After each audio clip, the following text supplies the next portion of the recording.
This episode of Asymmetrical Haircuts is supported by justiceinfo.net. It's not an isolated crime type that can just be ignored if you don't happen to care about birds, but it's about the impact in the rule of law, and that's something I feel really strongly about. So, for example, there's a big link with corruption, with money laundering. Those are embedded into wildlife crime. You couldn't have wildlife crime at the level that it is. And it's a huge crime type, fourth largest transnational organized crime. Justice plays an important role. I consider this tribunal false tribunal and indictments false indictments. Such abhorrent crimes must not go unpunished. Proceedings will be long and complex. All rise. Welcome to Asymmetrical Haircuts. I'm Stephanie van den Berg, and as always, I have Janet Anderson with me. Hi, Janet. Hi, Steph. Today we're taking a walk on the wild side. Yes. Oh God, what a cliche. Oh, I've had all holiday to think of this. I was very happy with my pun.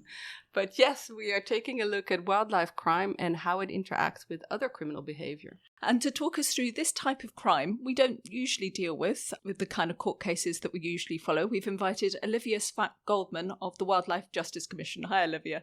Hi there. Thanks so much for having me. For the very observant and probably also deeply geeky among you, you may recognize Olivia's name from her previous positions in the Office of the Prosecutor of the ICC. She was at the US Iran Claims Tribunal and she worked at the ICTY. And now she spends her days at a somewhat secret, totally nondescript office location in the Hague area, surrounded by lovely pictures of tigers and statues of pangolins. So we were very lucky to be able to visit her in the office previously. Yeah, and I saw the statues of pangolins and I thought she really is living the dream. But let's start with the very basics of this issue. What is wildlife crime? Well, wildlife crime is a really multifaceted topic. So it addresses the killing for profit and the trafficking for profit of our biodiversity. So it's about animals that live on the ground, it's about fish that live in the sea and other marine species, and it's about timber and other kind of fauna and flora. So it's really about the decimation of our biodiversity for profit by criminal syndicates. I can see how this kind of intersects with some of the stuff that we've covered, because we normally do international criminal justice here on the podcast. And as soon as you say timber, it has a resonance for me. But I'm thinking that yours is quite a narrow kind of way of looking at it. It's not conservation that you're doing. It's specifically the crime aspect. Yes? Exactly. And for me, so my background is international criminal justice as well. I saw as a clear link to this issue. And some people kind of said, wow, you went kind of off-piste with this. And for me, it was absolutely clear. It's this red line about holding governments to account, about getting them to live up to their obligations, and particularly in the criminal law sphere, where we have really clear legislation and implementing legislation, and we've agreed as an international community that certain things are unacceptable. And whether that's, targeting civilians or wiping out the rhino, these things are not allowed. We've agreed to that. So how do we get governments to enforce those and implement those agreements? So we really focus on the criminal law side of it. We come to it looking at it from a sort of diplomacy, public policy, but really about how we get these legal issues addressed. So similar, for me at least, it was a very easy shift from my background. But the word that I can remember reading in your stuff is this word convergence, something to do with how these things cross over, coincide. I mean, what do you mean by that? So wildlife crime has a big impact. You could think it's very small. It's, a few rhinos in Africa or birds and big cats in South America, but really it's got a huge impact. So in terms of the public health and security and safety, but it also links really closely with other forms of organized crime. And that's something we focused on a lot, to say it's not an isolated crime type that can just be ignored if you don't happen to care about birds, but it's about the impact in the rule of law. And that's something I feel really strongly about. So for example, there's a big link with corruption, with money laundering. Those are embedded into wildlife crime. You couldn't have wildlife crime at the level that it is. And it's a huge crime type, fourth largest transnational organized crime, which I knew nothing about before I started. But, it's where the impacts are estimated to be $1 to $2 trillion a year, the economic impacts by the World Bank. If you look at wildlife crime together with, so terrestrial along with fisheries and timber, that's up to $200 billion a year in terms of the profit generated. And wildlife crime alone, only terrestrial, is about $23 billion per year. So it's huge impact, a lot of profits. So you have these criminal networks that are doing it. It's not just, local communities that need something to eat. That's not what we're talking about. It's like if you look at drugs, it's the same thing. You have to go after the Pablo Escobars rather than the kid on the corner. I mean, the kid on the corner you also need to deal with, but you've got to be looking through the network to the higher echelons. And these networks are utilizing their facilities, their infrastructure for a variety of different crime types. So the corrupt customs official is letting maybe wildlife out and they're letting drugs in. And they're, human trafficking really linked also with fisheries crime. But we've seen a lot of these interlinkages with other forms of crime type. And I think it's really important to focus on that as well to show that it's a much bigger problem. You say the studies show a lot of connections between other crimes. You mentioned the corruption, the drugs. Can you give some examples of how, like, concrete things that we would see? Sure, and today's a good day to do it because there was a case that the U.S. Department of Justice brought against 4 individuals. It's known as the Chroma case. And these were individuals in Africa that were transporting wildlife product to all over the world, but there was always a U.S. link. So it's either a U.S. financial institution. So the U.S. has very broad jurisdiction. And they almost haphazardly, as sort of incidentally, also transported some heroin. So the U.S. said, oh, this is a great opportunity to get them. Also using so it's not just Fish and Wildlife Service, which has done incredible work, but they can use the DEA as well and the more robust powers that an agency such as the DEA has. So the individuals were, they built up a great case. They arrested them. They were extradited to the United States, and Chroma was just sentenced, I think, yesterday to about 5 years and 3 months by the U.S. District Court. We're recording kind of mid-August for this at the moment, so we'll make sure we put a link to this because I'm sure we'll be able to find the details of this. But we also have examples. We did a report in, I think, May 2021 where we looked at 10 case studies because what is so interesting about this, I was talking to someone at the UN years ago and they said, everybody talks about this convergence of crimes, but no one's ever documented it, so I'm not sure it really exists. And for me, that's like a red flag. I'm like, all right, guys, let's pull it all together. We can use stuff from our own investigations, but also open source information. We did this, I think, a very interesting report. We've also done some webinars and podcasts on it because it's so important to really see these linkages where these criminal networks involve multiple, whether it's multiple environmental crimes or, as I mentioned, corruption and money laundering. But we've seen linkages between timber crime and wildlife crime where they hide it there. We've seen a lot of corruption in timber cases as well. We've seen people human trafficked that then are trafficking wild tigers. So there's just a multitude of different ways and typologies in terms of how this happens. So sometimes, for example, they'll barter. You give us the human slaves and we'll give you the fish. And sometimes it's a complete career shift. So they say wildlife trafficking is getting to be kind of riskier, which is good. We want that to be riskier. So then they go into call centers, scam centers. Or it's kind of, they've got the network already. They've got the infrastructure for legal goods, and then they use illegal goods there as well, and then different ones, so timber as well as drugs, for example. So it's really mired. Do we know, because there's a lot of convergence, you say, with wildlife crime, and there's a lot of convergence, I think, just naturally, just as you said. Do you have percentages for that? We don't have percentages for the amount of linkages, which is really something missing. In this area in general, there's a sincere lack of data and of intelligence information. So that's something that we at the Wildlife Justice Commission are really pushing governments to do. Is you need to be collecting it. You need to be analyzing it properly. There's no overall sort of database like you have for other crime types, which you need that if you really want to be effective in addressing it.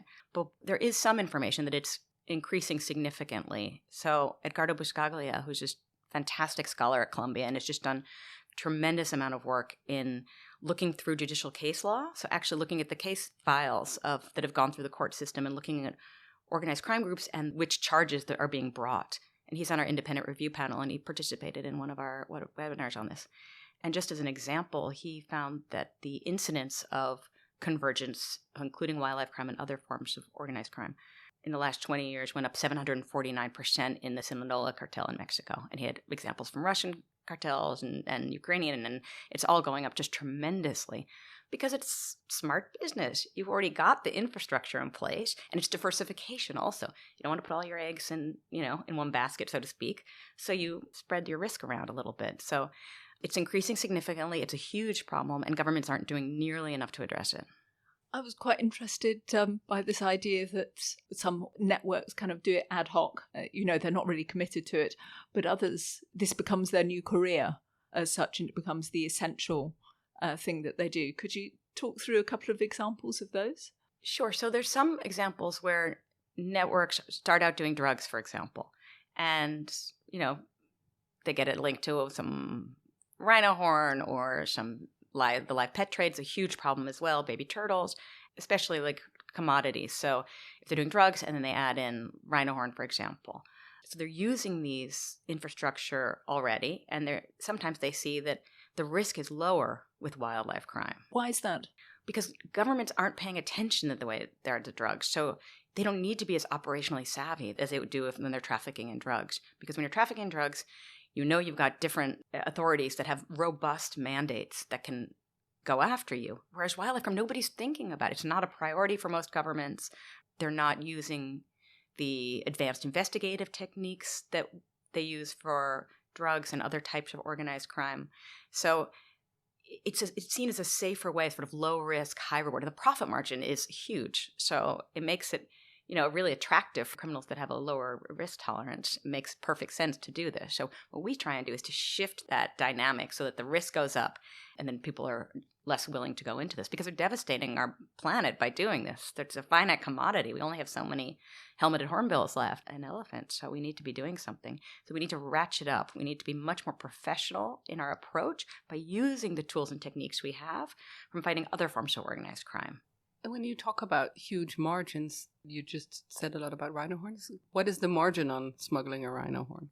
We're actually coming out with a report on this, so that's a good teaser. So the profit margin, obviously, it shifts depending on where you are. So for rhino horn, if you're in Africa, the cost is lower than when you get to the final consumer markets in Asia. And we always deal in wholesale, just, kilos and kilos of it. But for rhino horn, what's interesting is it's not as valuable as the narrative. I think there was 65,000 per kilo or something was kind of the going rate people were talking about it. So people were actually going into this sort of crime type thinking it was really profitable, whereas it wasn't. We've seen it. It's about half of that in what we've seen. So we think that's really important to tell, what's really happening. And we get all this information from our interactions with the criminals. So we engage, we do undercover investigations, intelligence-led, engaging with the criminals with a multitude of different actors and really getting a sense of what's happening in the field in a way that I don't think anyone has done so far. I'm interested in knowing how you're managing to work with law enforcement in this case. You're saying that if you compare it to the way drugs are dealt with, and that's taken very seriously, are you finding allies in different law enforcement agencies who are saying, yes, now we get it? And what are they doing then?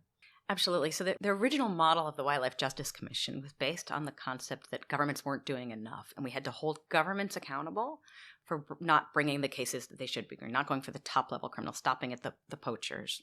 So the idea was we would do these investigations, we would put together case files, we would give it to the government, engage in diplomacy to get them to bring the cases. We thought probably, they wouldn't all the time, and then we would hold these public hearings in the Peace Palace to call attention to it and to put pressure on the governments to be bringing these cases. We started our investigations. We did an investigation into a village called My Khe in Vietnam, which is outside of Hanoi, and it was well known as like a marketplace for illegal wildlife product. I mean, anybody could go in and buy it. There was a police station right there. They weren't doing anything. We did an investigation, came up with 53 individuals that we thought should be prosecuted. The Vietnamese, they took their time. They didn't do what we thought they needed to do. So we ended up holding a public hearing in The Hague in the Peace Palace, and we've got this, for the international lawyers, which is your group, it's who's who on our independent review panel, just some phenomenal lawyers, jurists, investigative journalists. I've seen you've got a lot of connections. Yeah, to our world. Exactly. Yeah. No, and it's just phenomenal, and we're so grateful for them for doing this. But so we did this public hearing, and since then we've been working very closely with the Vietnamese. So we always try and reach a hand out as well.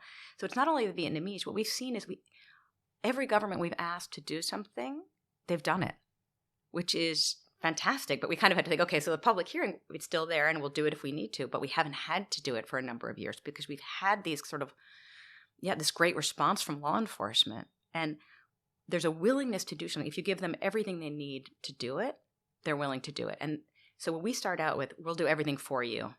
And our goal, and we've seen it progress significantly in the last few years, is to get the governments to be able to do it themselves. So that's training and capacity building. I can imagine that it's a lot of data work even, and very specialized stuff. What else can I imagine? Tapping into people's phones. Is that what you're working on? Exactly. So we work with the government, working with them to develop the skills, but also to apply the skills. So it's important to do training, but if you get everybody together in a hotel room somewhere and for 5 days and then leave, that's not sustainable. So we work with them on live cases, and we've had some great results long term. I mean, our cases can take years, but we had great result in Mozambique recently with the arrest of Navarra, who was just a notorious wildlife criminal responsible for just massive amounts of trafficking of rhino horn and other products. And he'd been around for years, and everybody kind of knew him, but they hadn't applied those special investigative techniques that you mentioned to trying to get him arrested. And they did, and it's fantastic. It made a huge impact. Similarly, in Nigeria, working with the Nigerian Customs Service. So again, you have to look around.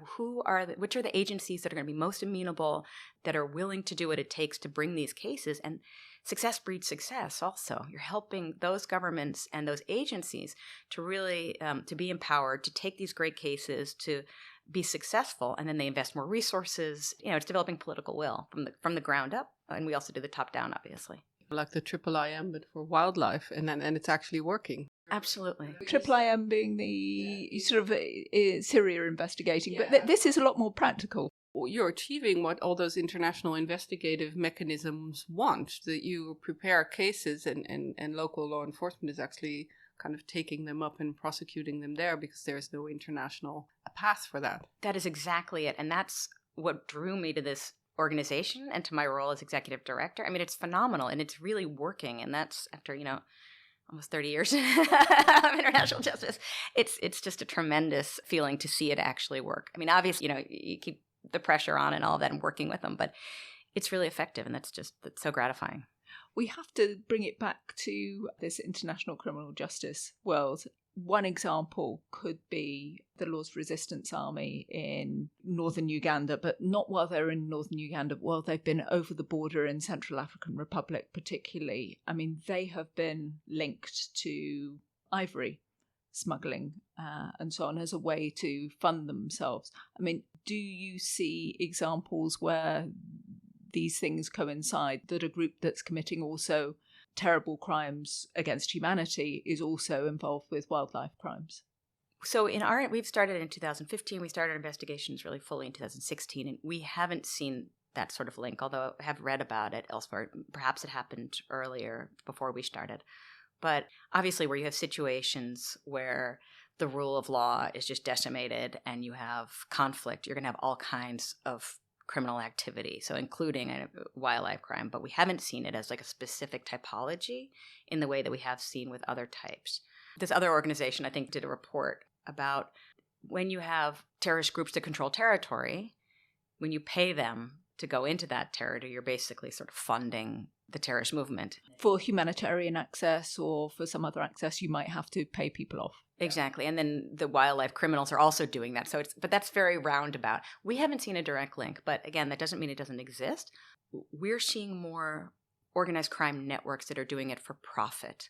And that's their primary focus. So they're businessmen at the top for the most part. Yeah, they're not trying to change the world. They're not revolutionaries. They're not necessarily fighting against governments. But what they're doing is just trying to make money, and this is a good way of doing it. Yeah, we had this very famous example in the Netherlands with a trial which was all about blood timber, which is like the blood diamonds, which was in the Liberia conflict. In the Netherlands, we have a Dutch timber merchant who was basically convicted for war crimes because he traded illegal timber from Liberia for weapons with then Liberian President Charles Taylor, who used it and used his militia, I think, to secure his illegal logging operations or the logging operations. So I'm wondering about Myanmar, obviously, particularly because Myanmar is full of timber, other resources that are there, probably wildlife. I don't know what the wildlife situation is there, and tremendous atrocities that are happening. Absolutely. And particularly timber crime, that's often, it's on such a scale, and it's so that very often there's government involvement in it. And there you would have more of a more visible link, perhaps, with keeping regimes in place or with terrorist groupings. But absolutely, there's a big rosewood trafficking, I believe, from Myanmar, and other types of trafficking as well. So to the extent it's supporting a regime that's engaged in crimes against humanity or other types of international crimes, then there is that link. But we haven't seen it as much in terms of what we've investigated. I think we've covered a lot, but I'm wondering whether we need to talk about what's, throw it ahead, what's going to happen in the future. So what do you think needs to change in this area? You're saying you're getting a lot of success, but what needs to get better? What needs to improve? Right. So much needs to improve, and I've got all kinds of ideas. So the good news is we know a lot of this already. It's just about implementation, and I think that's where we are in international justice more generally. We have a pretty good legal regime. It's about getting, governments to apply it. That's a great broad statement, Olivia, but okay. So specifically with regard to wildlife crime, and then fisheries and timber, which are included. But we need more coordination. So agencies are working in silos. They're not sharing information. They're not sharing intelligence, which makes it really hard to have a picture of what's going on. Organized crime moves across jurisdictions. So if you stop at your border, you're not going to be effective because they're going to be 2 steps ahead of you. So we need coordination, and I think it's on a variety of different levels. So within a government, you need task force, you need customs, you need the wildlife authority, but you need the organized crime police, you need the financial and taxes. So to get all these organizations together, broad mandates, but also explain what their interest is in this. So we need more coordination domestically. Internationally, you need more coordination and sharing of intelligence. We need a much more consistent intelligence collection and analysis so that you get the picture, because you can spend all the resources you want, but if you're not going after the right individuals, you're not going to be making the impact that you want. So using intelligence analysis to really focus on the key individuals that have the biggest impact. And the idea is really, at least how we see it, is to go after those most impactful offenders for the gravest crimes. So it's got that idea of international criminal justice, and then intelligence analysis is key to figuring out who those individuals are and their impact. So those are 2 things that we really stress. Also the use of advanced investigative techniques, specialized investigation techniques that we talked about. Those should be applied much more consistently by governments. And all of this is also a question of kind of political will. How do we generate the support for this? That the governments are thinking, okay, I've got limited priorities. I'm gonna use my resources to address this. So we've mentioned you're based in The Hague, but why? Why is it based here? Well, the reason the Wildlife Justice Commission was based in The Hague was this concept of international justice. So there are horrific crimes occurring all over the world, and there are courts and tribunals to address many of them. Yet wildlife crime is the 4th largest transnational organized crime, decimating our species and our biodiversity, and there's no international body that's addressing it, and there should be. And that should be in The Hague because it's at a level equal to other types of crimes that require international justice. So the idea was to base in The Hague, to have it be a symbol of peace and justice, and to be an accountability mechanism. And that's where the original idea came from, doing these investigations and national dialogue, and then eventually, if necessary, a public hearing in the Peace Palace. But it really tried to fit into this model of international justice. Are you also kind of trying to pull this into the bigger international justice sphere? For instance, we know that at the ICC there is this discussion about making ecocide a crime. Are you kind of also hitching your wagon to that and trying to get wildlife kind of included in the crimes against humanity, crimes against nature idea? Absolutely. And one, it's good for the recognition of the prioritization, but it's also, I think there's a significant link to it.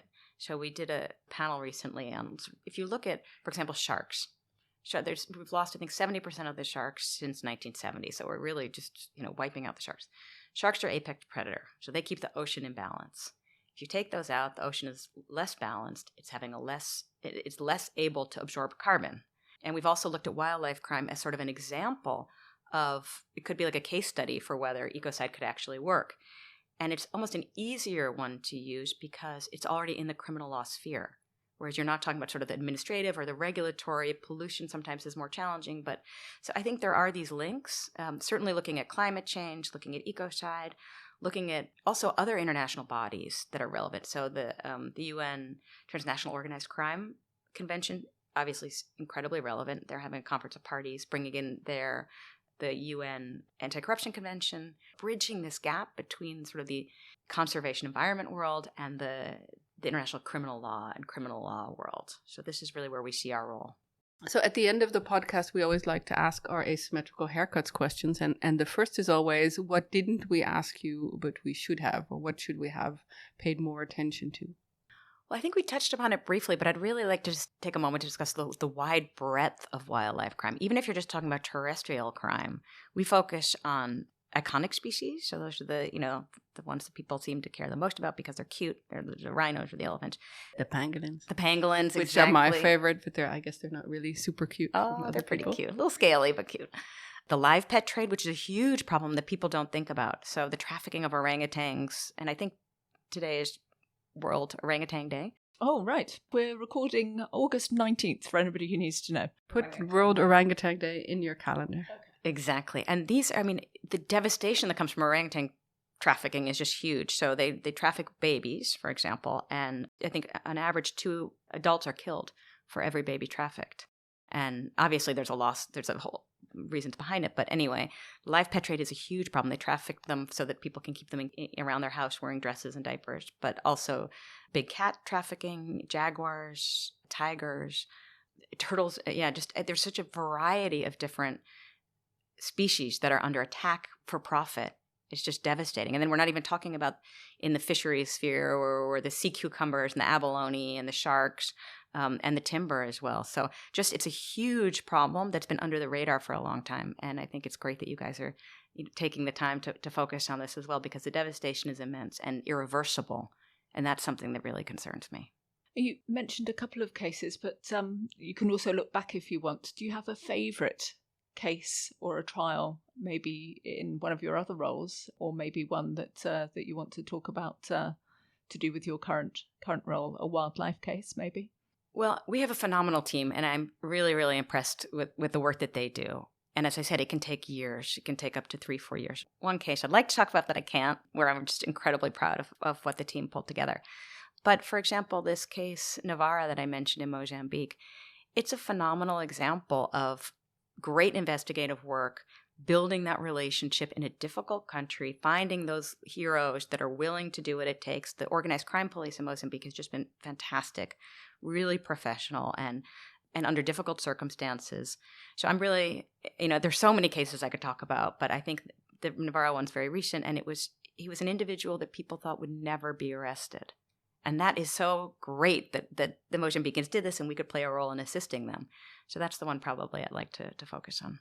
That brings me back. I remember when the Netherlands, they did this thing where with the Kammenhoven, they actually arrested him. And I called this other organization that does a lot with wildlife and environmental crime, Eyewitness, to ask a comment. And so I said, and they just arrested Guus Kouwenhoven, and he just went crazy on the phone. What? Are you serious? Are you kidding? They actually arrested him because they had done all these reports, and I had reported a bit about them, so I knew who to call. And he was just gobsmacked that actually, after all these years of writing reports, they actually arrested that guy. So that'll be Stephanie's next call in a week or two's time. The next time she finds a kingpin, she'll be on the phone and saying, "All right, comment for Reuters, please." Yes. So last question is always, do you have any recommendations of anything you've been reading, watching, listening to that you'd like to share with people? It can be in this sphere, it can be something completely other. We're always happy with vampire or zombie movies, anything that you want to say, but otherwise something in this sphere if you want to say. What would you recommend to our listeners? As I mentioned, we have this phenomenal independent review panel, and one of the members is Misha Glaney. And I think you guys as journalists, but I think everyone either knows it or should have known it, McMafia. I just thought that was a fantastic book. And yeah, it's a tremendous book. Yeah. I mean, and maybe some people know it through the TV series later, but the original book. And yeah, you must know him also from his Yugoslav Absolutely, times. yeah. I have a lot of the Misha Glenny Fall of Yugoslavia, I think his book is. But I also have McMafia, which is also fabulous. So great recommendation. Thanks so much for coming in and spending time here at Humanity Hub on a Friday morning to World Orangutan Day, so to have a chat to us. Well, thank you so much for having me. Thank you. This was Asymmetrical Haircuts, your international justice podcast created and presented by Janet Anderson and Stephanie van den Berg. This episode was produced in partnership with justiceinfo.net, an independent site covering justice efforts for mass violence. Music is by audionautics.com, and you can find show notes and everything about the podcast on asymmetricalhaircuts.com. This show is available on every major podcast service, so please subscribe, give us a rating, and spread the word.